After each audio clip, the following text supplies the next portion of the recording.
दरम्यान मुख्यमंत्र्यांशी चर्चा केल्यानंतरच आंदोलनाची पुढची दिशा ठरवू अशी प्रतिक्रिया शेतकऱ्यांनी दिली आहे। जर आमच्या कर्जमुक्तीची मागणी मुख्यमंत्र्यांनी मान्य केली नाही तर आम्ही सर्वजण 1 तारखेच्या संपावर ठाम आहोत। खरं 1 तारीख नव्हे तर 31 मे पासून रात्री 12 वाजल्यापासून आमचा हा संप सुरू होणार आहे।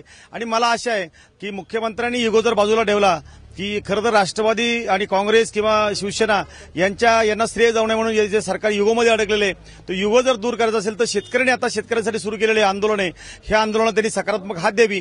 जर त्यांनी सकारात्मक हात दिली नाही तर याचे परिणाम फार विपरीत होणार आहे। चर्चेचं निमंत्रण आल्यानंतर आमच्या कोर कमिटीने निर्णय घेतला की चर्चेला जायला पाहिजे।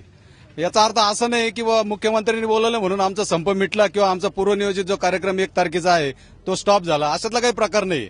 त्याच्यामुळे चर्चेला बोलवलं, जर आमचं समाधान झालं, आमचं कर्जदार मुक्त करणारा असेल मुख्यमंत्री, या निर्णयावर जर ठाम असेल तरच पुढच्या विषयांवर आमची चर्चा होणार आहे। आणि याच गोष्टीवर आम्ही आज मुख्यमंत्र्यांकडे जात आहोत।